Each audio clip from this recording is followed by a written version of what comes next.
Thanks, Jonathan, for hanging out Sure. with me today.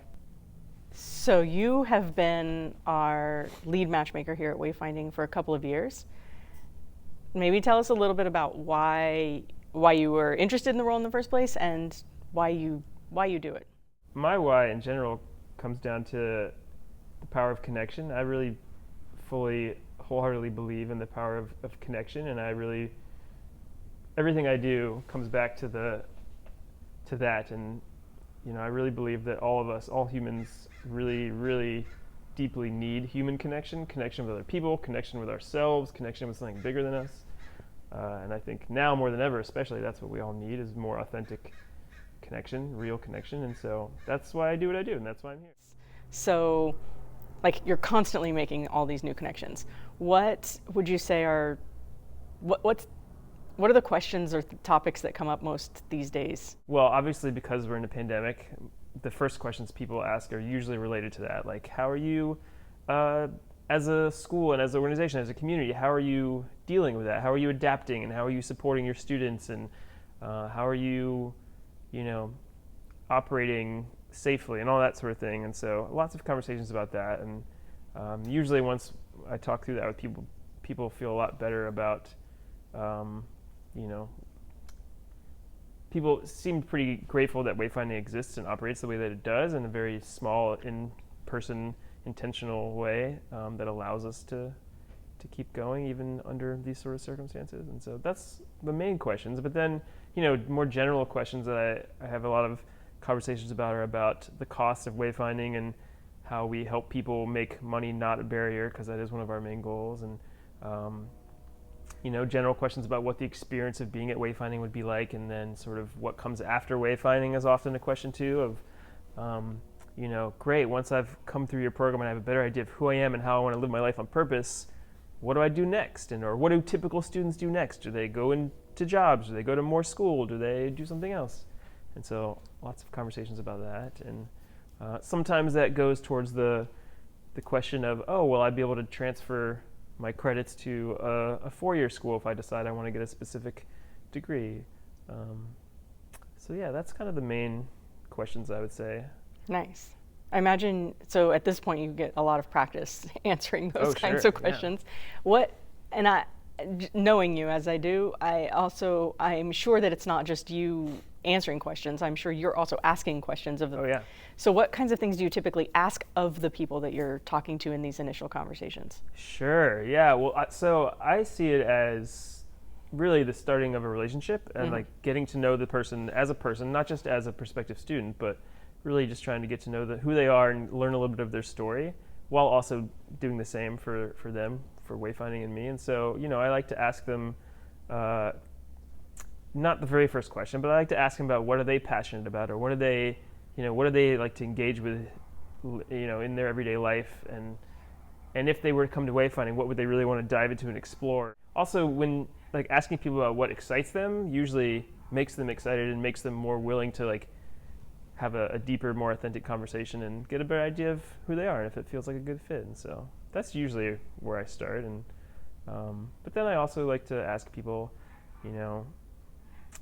what they're looking for in their next steps, and what they, where they're coming from, what their experience in education has been and how that affects what they're looking for now. And then often I ask people if they've been to Portland or if they're excited about coming to Portland, and I feel like it's usually one of two answers. It's usually like, oh, I've been to Portland and I love it, or it's, I've never been there, but I've always wanted to go check it out. And so that's another big question that people ask too, is if they don't already live close by or here, is what would that be like, and how would we support them in making that transition? Yeah. So, okay, so when they ask you that if they're thinking about moving from somewhere else in the country to come here, what do you typically find yourself telling them? That's the most common sort of hurdle that people have when they want to come to Wayfinding, is the logistics of getting here and finding a place to live and all of that, especially if they're coming from farther away, whether there's a pandemic or not. And so the first thing I want to make clear to people is that we will support people and help them in that. We don't provide housing, as part of our very intentional structure of how we run Wayfinding. We don't have dorms, and we don't provide housing, but we do provide a lot of support and networking and resources to help people find a place to live that works for them, even in a place like Portland that's, a competitive housing market, and it's not always the easiest to find the right place to live.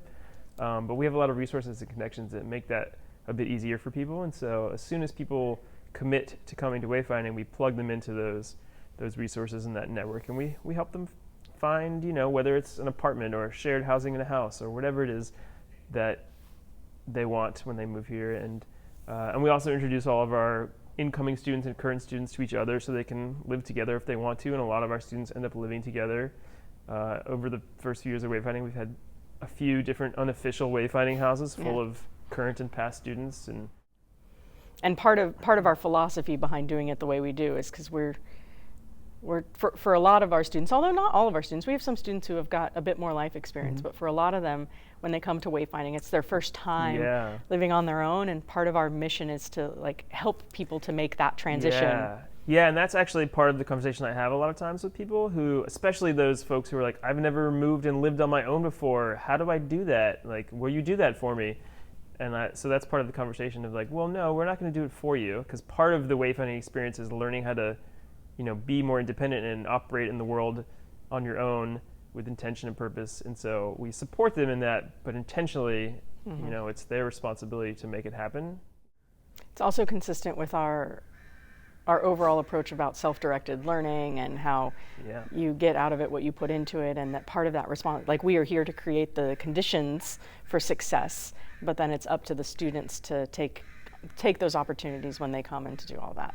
Yes. So it's sort of without being obvious about it, except that we're talking about it now, it's kind of a way to get them started along that journey.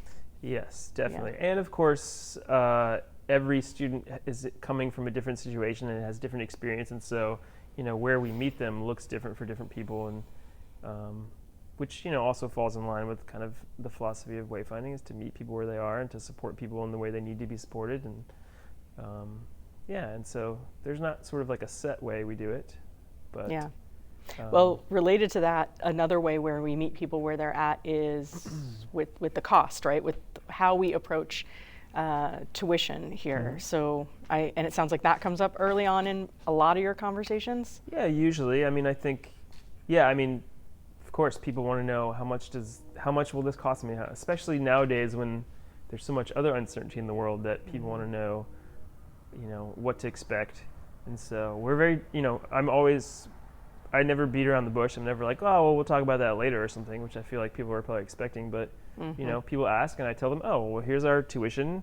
This is what we start with. And our goal is to make sure that money is not the ultimate barrier if we can, and that we don't want people to go into debt. And we work really hard to avoid all of that. And so, I tell them about all the different things that we do to try to do that, which includes, our pool of scholarship money that we are constantly trying to grow through fundraising and grant writing, and that we can offer out as needed, and the sort of flexible, creative payment plan options that we work with. And so I think that's one of the more unique things that we do, is that when a student decides they want to come to Wayfinding and expresses that, oh, the money part of the thing is a barrier for me, we introduce them very early on to Jen, our fabulous chief business officer, who, just like I do, sits down and has a very personal, relationship-focused conversation with them and talks about what's your situation and how can we make this work, and let's, we'll meet you where you are. And I know Jen's always open to having, re-having that conversation as frequently as the students need to,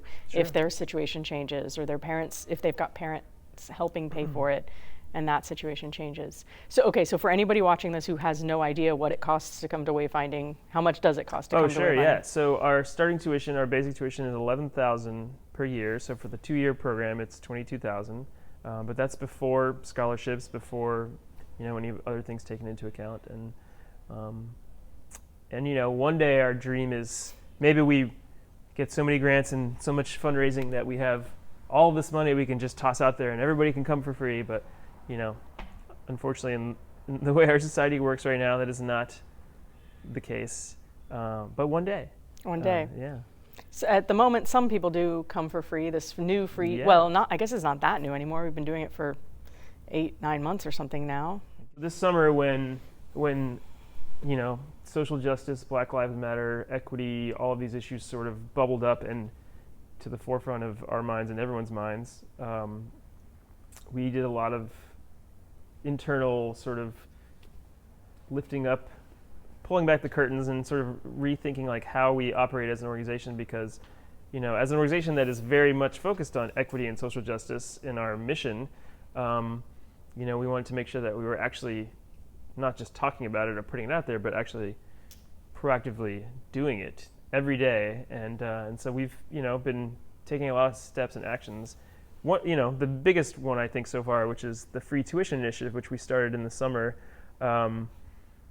which basically is an initiative to give free tuition to any local Black or Native American students in Oregon, and starting with that group, because traditionally in the state of Oregon, those are the groups that have been the most oppressed or most negatively affected by white supremacy and racism, and in particular in higher education, which is our focus. We feel like that's the place we can take direct action and our first step, with the hopes of expanding it down the line. And so for this past term and looking into the next term, we've been offering that, and we've had a couple people take advantage of that so far, and hoping more and more. And just another way that we're trying to make wayfinding as equitable as possible and as available to as many people as possible. And okay, so the last thing you mentioned that people are asking a lot about right now is life after wayfinding, which could include a whole lot of different things, including just getting a job or self-exploration or going to a four-year college. So what do you typically say to parents or prospective students when they bring that up? We have quite a few students who have gone straight into jobs that they love, that they sort of found through their experience here. There's quite a number of students who have sort of created their own things in the world, right? They've created their own businesses or created their own roles, and sort of have made their own passion-based thing, which is pretty cool. And there are a few folks who've gone on to more school, but it's an option that we help students with, and it's kind of complex and unique, because, and this is the part of the conversation that I always say to people, like, all right, yes, it is possible to transfer to other schools. Our degree is authorized by the Oregon Higher Education Commission to be transferable credit, and you can transfer it. And unfortunately, it's not that simple, just because of the way the system is set up, and that just because it's transferable doesn't mean other colleges have to take it. Right. And so what we've learned in recent years is that there's a couple factors, a couple variables that sort of determine how well that'll work. The first of which being, because of the self-directed nature of our program, is like what individual students really do in their 2 years, how they personalize their program, and how that's reflected in their portfolio, their transcript, and how that lines up and matches up with what school or program they're going to next. Because we basically sit down and help create a personalized transfer plan, transfer agreement, which is what you've done a lot of. And so that looks different for each person. And so it kind of depends on what specifically they want to go to and how it matches up. And I find that it tends to be a much more rich process and intentional process, because it's so personalized and so specific. And so I'm interested to see that those are new this year. So I'm interested to see sort of how that changes the process.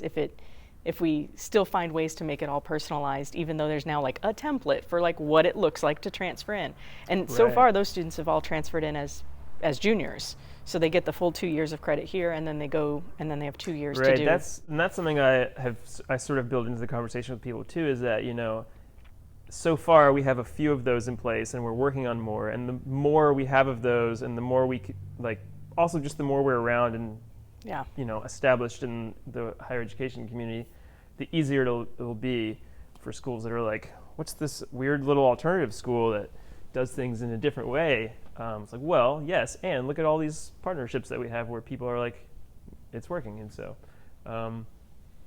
because the other factor that we've sort of realized is that the bigger and the more traditional the other school is, the less likely they are to be willing to sit down and do a personalized transfer agreement, to have a conversation and to figure out, because it isn't quick and easy. And the bigger the school, the more likely it's not worth their time if it's going to bring them a transfer student once every few years or something. And for a lot of our students, the going on to like a giant state university after Right. wayfinding is probably not something they're interested. It's not super good. I mean, they come to wayfinding because it's small and it's human Sure. scale and it's relationship based, and going to another small human scale relationship Makes more based sense, for your probably, yeah. college makes sense. So, is how would somebody know that wayfinding is a good match for them?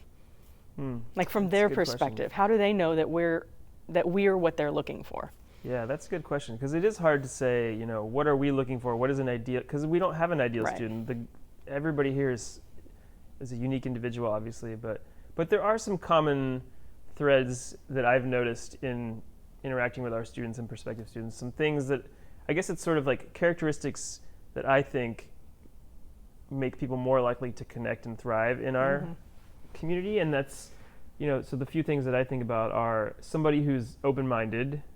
I think that probably goes without saying. If you're interested in a young alternative kind of experimental college, you kind of have to be a bit open-minded, but I think that's pretty key. So people that are open to uncertainty and new ideas and diving into something that is constantly adapting and fluid, but also want to be a part of that and have a say in creating, how this place grows. And that's something that I share with prospective students in the very first conversation, is how this is an opportunity to not only be a part of a growing, living organization, school, but also to have a hand in shaping it, which is a cool opportunity that you don't have at most colleges.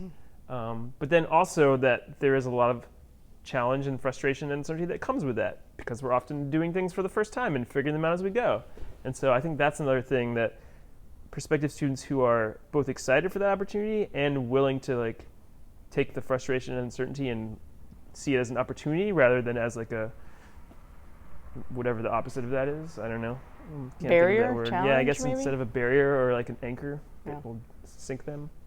So that's kind of the main things, I think, is just this sort of excitement for something, the excitement for the possibilities and the opportunity without, knowing exactly what's going to happen.